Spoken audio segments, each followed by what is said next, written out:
Upward is one of the most iconic maps in TF2, period. I know that Two Fort and Dust Bowl share their own form of fame for the simple fact that they are both from Team Fortress Classic, which makes them technically the oldest maps in the entire game, predating TF2 itself. But Upward has long been many players' favorite map, including myself. So why is that? Why is Upward so beloved? Well, to answer that, we're gonna have to talk about map design. Don't worry, I promise not to get technical. TF2 is centered around 2 teams composed of 9 classes, each with their own strengths and weaknesses, unlockable weapons, subclasses, yada yada yada. Every map has to be carefully designed so that one class or team is not too heavily favored, creating an unenjoyable experience. On Capture the Flag, this is easy, as the maps are always symmetrical. On asymmetrical game modes like Attack, Defend, and Payload, where one team is attacking and one team is defending, this becomes harder. Upward is a payload map. Being one of the most popular game modes in TF2, it was always going to have a lot of players, but I think what pushes Upward into legendary status is how it achieves a balanced experience for both teams so frequently. Let me explain. If a map has too many long sight lines and not enough cover, it will heavily favor snipers. If it's too narrow, it will heavily favor soldiers and demo men, endlessly spamming explosives. If it lacks flank routes, then engineer becomes a massive problem. Going too far in any one direction when designing a map will result in one class being ideal while the rest are cannon fodder. Badwater is fun, but it has this incredibly long stretch of nothing between the peak of this hill and the exit to blue spawn, which means 2 or more snipers will likely position themselves here to shoot any blues that come out. In order to avoid the snipers, you have to go out through these doors and up the cliff or through the tunnel.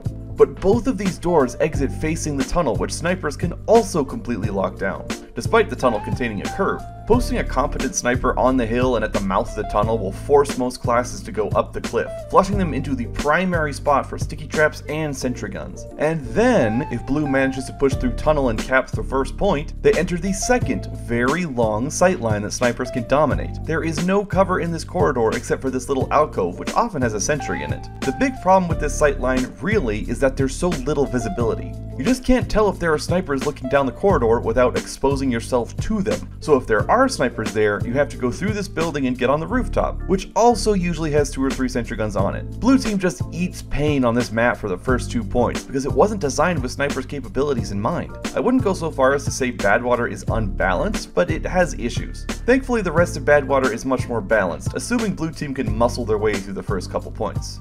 So that's an example of flawed map design.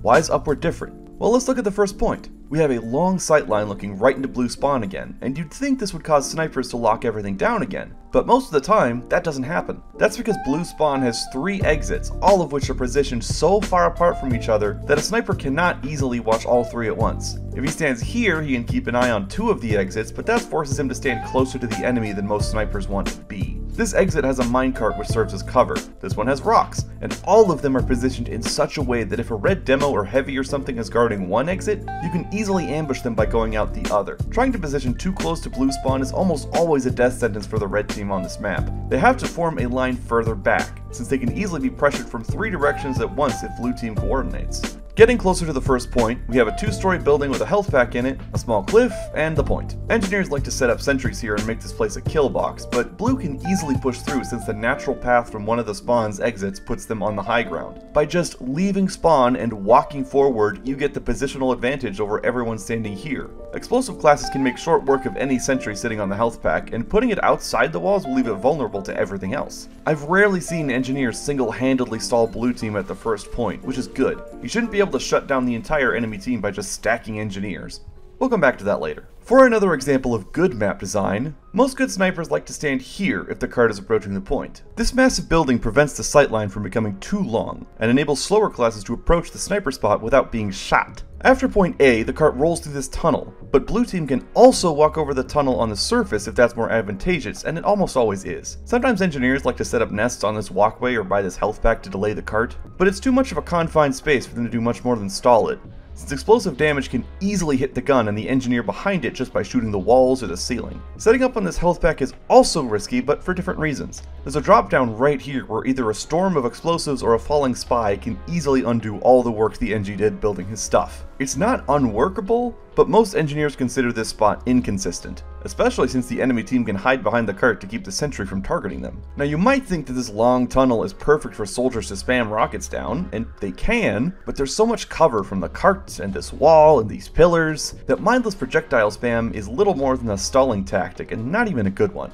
There's this flank route here that spies or pyros on either team can use to get the drop on the enemy. Red snipers like to stand here, covering both the tunnel and the hilltop over it, but this side path on the cliff lets spies and pyros potentially take them out, not to mention the cart being on an incline, which gives even bigger classes an opportunity to hide behind it while they push. Sentries usually are on this porch, and can be a beast to take down, but it isn't overwhelmingly stacked in red team's favor. Going back to this cliffside, any sentry spot on the porch is out of range of this sightline, so a soldier or even a sniper can stand here and take out the gun no problem. That does leave them open to being air blasted off the cliff by pyros, so it's not the safest strategy in the world. To really cripple the porch nest, blue team could fill this small upper room with soldiers and demo men who can easily spam out the guns with explosives without fear of being targeted, something made even easier if they work with their spy and time the attack right as he disables the gun. Of course, doing so isn't risk-free since red demos can just as easily launch stickies and pills up there, but between the cliff, the window, and hiding behind the cart, blue team have enough avenues of approach to get through the red defense if they work together.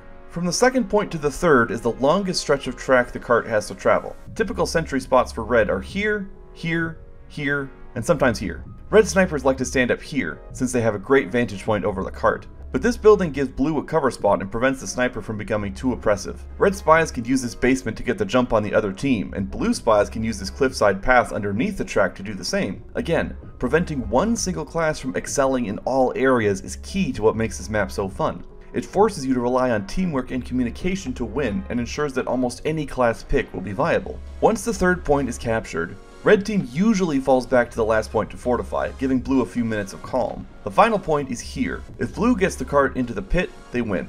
The major sentry spots are here, here, and down here. There's a pile of boxes functioning as cover, and this building provides a flank route. Upstairs leads to the balcony, which is usually where soldiers and demos go to spam out sentry nests. Downstairs lets you go towards the red spawn, which is only really useful if you're a spy looking for sentries or a medic combo hoping to stall red while your buddies push the cart. The real value of the basement is that it gives a secondary angle for blue demo men to shoot the sentry guns, assuming there isn't a sentry base in the basement. Snipers like to stand here, right outside red spawn, looking at the main entrance. Blue snipers like to stand here, mostly shooting the red snipers and anything else that moves. Upward Last is one of the only parts of the entire map that feels a little bit too stacked in red's favor. With enough sentries, it can become impossible to push in here, even with an Uber charge. You would need 2 Ubers or even 3 to take out some of the more fortified engineer nests I've seen on Upward Last. The balconies and the way the terrain is designed heavily encourage multiple spread out sentry guns that all cover each other, and once that's set up, blue will have a rough time winning. It's not impossible, of course. This balcony with windows, the basement, and the main entrance all give various directions for blue to go in to get around, over, or behind the sentries, and sufficient teamwork will trump even the most solidly anchored defense.